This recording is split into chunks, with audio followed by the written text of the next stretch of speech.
बिस्मिल्लाहिर्रहमानिर्रहीम। अस्सलाम वालेकुम तालबात, कैसी हैं आप लोग। आज हम लोग इस्लामियात कलेक्टिव फोर्थ ईयर में हदीस नंबर 22 हदीस का हम पोर्शन पढ़ रहे थे। ठीक है, तो उसके हदीस नंबर 22 हम लोग पढ़ेंगे। अब्दुल्ला इब्न मसूद जो बहुत मशहूर सहाबी हैं, उनसे रवायत है। औला ये कहते हैं, औला रसूलुल्लाह सल्लल्लाहु अलैहि वसल्लम, रसूल पाक सल्लल्लाहु अलैहि वसल्लम ने फरमाया, अलैकुम तुम पर, या फिर फ़र्ज़ किया गया तुम पर, बिस्सिद्क़ी सच्चाई, फ़इन्न सिद्क़ा बस बेशक सच्चाई, यहदी इलल बर्र यहदी हिदायत देती है या लेकर जाती है, इलल बिर्र नेकी की तरफ। तुम्हारे ऊपर सच बोलना फ़र्ज़ करार दिया गया। बेशक सच जो है वो तुम्हें नेकी की तरफ ले जाता है। वह इन्नल बिर्रा और जो नेकी है, यहदी इलल जन्नह वो जन्नत की तरफ लेकर जाती है। वमा यज़ालू और नहीं ज़ाइल होता, और रजुल कोई शख्स यस्दिकु जो सच बोलता है, वह यतहर्रस सिद्क़ और सच्चाई की तलाश में रहता है, हत्ता यहाँ तक के यक्तुबु इंदल्लाहि यक्तुब लिखना, लिख दिया जाना, इंदल्लाहि अल्लाह के नज़दीक, यहाँ तक कि वो अल्लाह के नज़दीक लिख दिया जाता है सिद्दीक़न सच्चा। व इय्याकुम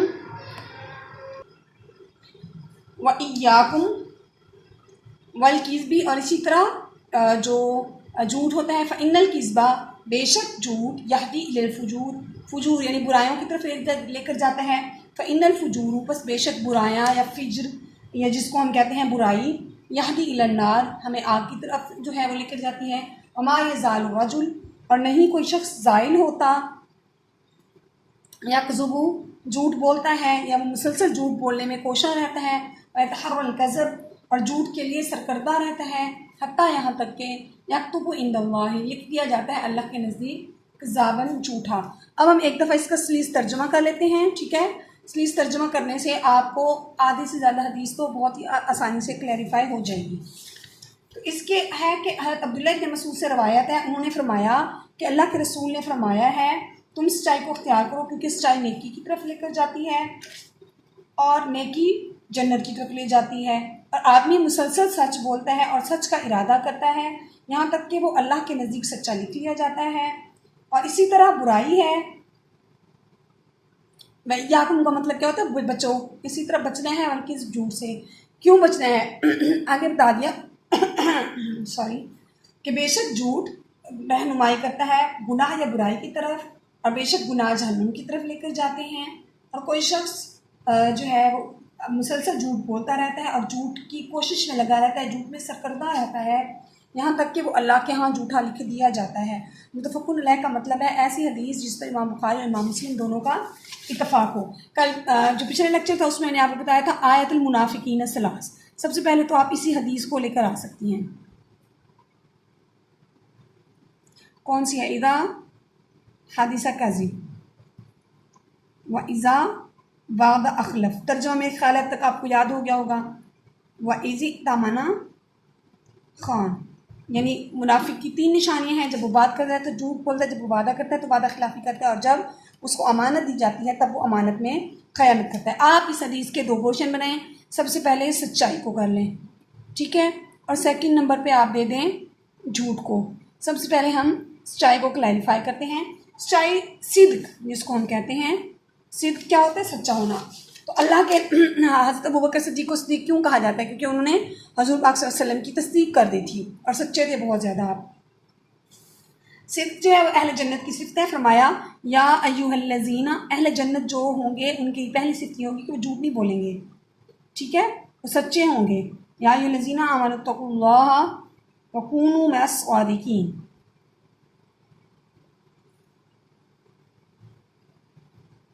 ईमान वालो, अल्लाह से डरते रहो, सच्चे लोगों का साथ देते रहो। इसी तरह एक और मौका पर फरमाया हाजा यौम, ये वो दिन है क़यामत का दिन, यनफ़उस सादिकीना, जो कि नफ़ा देगा सादिकीन को, सच्चों को, बिसिद्क़िहिम, उनके सिद्क़ की वजह से।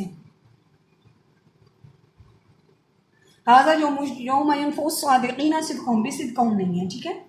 ये वो दिन है जिस दिन सच्चे बंदों के लिए उनका सच काम आएगा। इसी तरह एक और मौके पर फरमाया यजज़ियल्लाहु सादिकीन सिद्दीकीना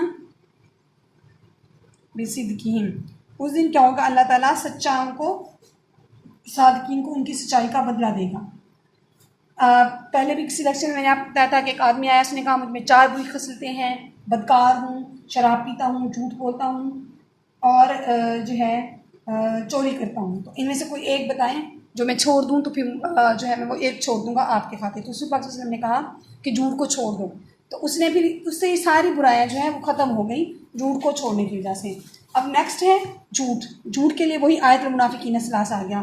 उसके बाद जो है एक और है लानतुल्लाहि अलल काज़िबीन। कुरान की आयत है, अल्लाह की लानत है किन के लिए? काज़िबीन के लिए, झूठों के लिए। इन्नल्लाह, बेशक अल्लाह नहीं देता, ला यहदी हिदायत, मन हुआ काज़िबुन कफ़ार, झूठे और नाशुक्रों को। कुफार का एक मतलब तो काफिर होता है, दरअसल इसका मायने है इनकार, ठीक है। कुफार का मतलब तो वो लोग जो कि अल्लाह की नेमतों का इनकार करते हैं, जिसको हम नाशुक्री कहते हैं। दोनों इनके मायने में आते हैं। एक और आयत है लइन शकरतुम लअज़ीदन्नकुम वाला इन कफरतुम इन्न अज़ाबी लशदीद।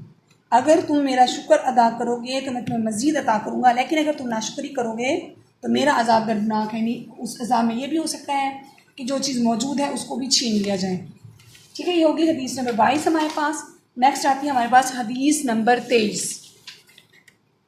हज़रत उम्मे कलसूम से रवायत है, पहले आपने जितनी भी हदीस पढ़ी तकरीबन सब में कौला था। कौलत का मतलब है कि वो मुअन्नस है, यानी खातून है। कौला कहा रसूलुल्लाह सल्लल्लाहु अलैहि वसल्लम ने, लैसल कज़्ज़ाब, नहीं है वो झूठा, अल्लज़ी, वो शख्स, युस्लिहु, जो सुलह कराता है, बैन अन्नासी, लोगों के दरमियान, वयक़ूलु खैरन, और खैर बात कहता है, वयमनी, और फैलाता है, खैरन, अच्छी बात। मुतफ़क़्क़ुन अलैह का मतलब ऐसी हदीस है जो कि इमाम बुखारी और इमाम मुस्लिम दोनों ने इसको रिवायत किया हो।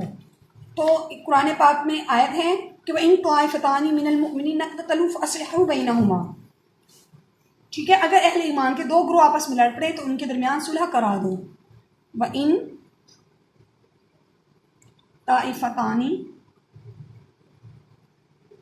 मिनल मुमिनीन इक़्ततलू फ़अस्लिहू बैनहुमा।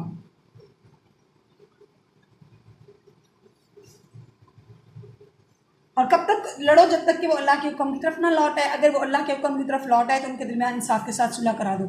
इस सूरत हुजरात के अंदर जब फर्स्ट खत्म हो रहा है और सेकंड स्टार्ट हो रहा है, तो वहाँ पे भी आपको कुछ इससे रेलिवेंट आयात मिलेंगी, उसको भी आप लोग एक दफ़ा देख लें। आप लोगों के 3rd ईयर के कंपलसरी के जो है सिलेबस के अंदर मौजूद हैं, ठीक है। और उसके बाद जो है आप सल्लल्लाहु अलैहि वसल्लम ने फरमाया इंसान के हर जोड़ पर रोज़ाना सदका वाजिब है। फरमाया 2 आदमियों के दरमियान इंसाफ के साथ सुलह करा देना भी सदका है। एक और जगह फरमाया कि लोगों के दरमियान सुलह करा देने का सबसे बड़ा सदका करार दिया। इसी तरह बाज़ मौके पर हम झूठ जो है वो बोल सकते हैं। 3 मौक़ों पर झूठ बोलने की इजाज़त है। लड़ाई को रोकने के लिए, ज़ौजैन यानी मियाँ बीवी के दरमियान सुलह करवाने के लिए, 2 मुसलमान भाइयों के दरमियान सुलह कराने के लिए। 3 मौके ऐसे हैं जब हम झूठ बोल सकते हैं। उसके अलावा मुल्क की दिफा के लिए राज़ों को छुपाया जा सकता है, यानी अपनी बातों को छुपा लिया जाए, झूठ बोल लिया जाए, ताकि मुल्क को जो है वो ख़तरात पेश ना हो, जिसको हम जासूसी कहते हैं। तो इस तरह के अज़ाइम को, चीज़ों को जो है वो किया जाए। इसके अलावा अख़फ़ा असलियत का बेहतरीन तरीका तौरिया है। तौरिया किसे कहते हैं? एक वर्ड आपको पढ़ने को मिलेगा, तौरिया। तौरिया का मतलब है ज़ू मायनी अल्फाज का इस्तेमाल, यानी बजाय अगर बहुत ही किस तरह की सिचुएशन आ गई है तो झूठ ना बोलें, ज़ुबानी अल्फाज इस्तेमाल कर लें जिससे अगले बंदे को मफ़हूम समझ आ जाए, लेकिन झूठ ना बोलें। जैसे अबू बकर सिद्दीक़ से जब हज़रत पाक सल्लल्लाहु अलैहि वसल्लम के बारे में पूछा गया कि शख्स कौन है, आपने फरमाया हाज़ा रजुलु यहदीनी। जब आप सल्लल्लाहु अलैहि वसल्लम के साथ सफ़र पर निकले हुए थे, ठीक है, रास्ते में जा रहे थे। किस सफ़र पे निकले थे? ये सफ़र था जब आप हिजरत करके जा रहे थे, तो रास्ते में कुछ लोग मिले। उन्होंने अबू बकर सिद्दीक़ से पूछे शख्स कौन है, आपने फरमाया हाज़ा रजुलुन यहदीनी, कि ये वो शख्स है जो मुझे क्या फरमाया था, हाज़ा रजुलुन यहदीनी, ये वो शख्स है जो मुझे हिदायत देता है। अब वो हिदायत इसमें वो समझे शायद गाइड है, ठीक है, जो इनको रास्ता बता रहा है, लेकिन जो हज़रत अबू बकर सिद्दीक़ का मीनिंग था वो यहदीनी का मतलब वो कह रहे थे कि ईमान में मेरी हिदायत या नेकी में मेरी हिदायत इस शख्स से जो है वो हो रही है। तो उज़ू मानी अल्फाज इस्तेमाल किया, यानी वो मीनिंग जो लिया जा सकता था वो नहीं था उनका मीनिंग, बल्कि वो था जो कि उन्होंने छुपा लिया मीनिंग। ठीक है, अब इसमें झूठ वाली बात भी नहीं है, लेकिन ये भी नहीं है कि उन्होंने सच बयान करके हुज़ूर पाक सल्लल्लाहु अलैहि वसल्लम को मुश्किल में मुब्तला कर दिया हो। अब हम नेक्स्ट हदीस पढ़ेंगे, हदीस नंबर 25। अनस कहते हैं, कौला कहते हैं, जा आया रजुल आदमी इलन नबी सल्लल्लाहु अलैहि वसल्लम, नबी सल्लल्लाहु अलैहि वसल्लम के पास, फ़क़ाला बस कहा, या खैरुल बरिया, ए सबसे बेहतरीन, यानी मखलूक में सबसे बेहतरीन। फ़क़ाला रसूलुल्लाह सल्लल्लाहु अलैहि वसल्लम, बस रसूल पाक सल्लल्लाहु अलैहि वसल्लम ने फरमाया, ज़ाक़ इब्राहीम, ये तो हज़रत इब्राहीम अलैहिस्सलाम हैं। तो इनको हज़रत मुस्लिम रहमतुल्लाह अलैह ने अपनी किताब में रवायत किया है। ठीक है, तो यहाँ पर आज़ और इंकसारी है। रसूल पाक सल्लल्लाहु अलैहि वसल्लम की महफिल में जो लोग आते थे तो किसी को पता नहीं चलता था कि ये नबी बैठे हुए हैं। आप सल्लल्लाहु अलैहि वसल्लम को जहाँ जगह मिलती वहाँ बैठ जाते, ताज़ीम के लिए लोग खड़े होते तो आप उनको मना फरमा देते थे। तो इस तरह की चीज़ों को आप सल्लल्लाहु अलैहि वसल्लम ने निहायत नापसंद फरमाया। एक दफ़े अंसारी ने यहूदी को ये कहते हुए सुना कि उस ज़ात की कसम जिसने तमाम इंसानों पर मूसा को फजीलत दी, तो उस अंसारी ने ये समझा कि हुज़ूर पाक सल्लल्लाहु अलैहि वसल्लम पर तावीज़ पे एतराज़ात लगाए जा रहे हैं। गुस्से में आकर उन्होंने यहूदी के मुंह पर थप्पड़ दे मारा और वो फरियाद लेकर हुज़ूर पाक सल्लल्लाहु अलैहि वसल्लम की खिदमत में आया। आपने अंसारी को बुला भेजा और मामले की तहकीक के बाद फरमाया, मुझे अम्बिया पर फजीलत मत दो। उसके अलावा आप एक शख्स ने आकर कहा, ए हम में सबसे बेहतर के फर्जंद, आपने फरमाया, लोगों परहेजगारी इख्तियार करो, शैतान तुम्हें गिरा न दे। मैं अब्दुल्ला का बेटा मोहम्मद हूँ, खुदा का बंदा उसे रसूल हूँ। मुझे अल्लाह ताला ने जो मकाम बख्शा है, मैं पसंद नहीं करता कि तुम मुझे उससे बढ़ाओ।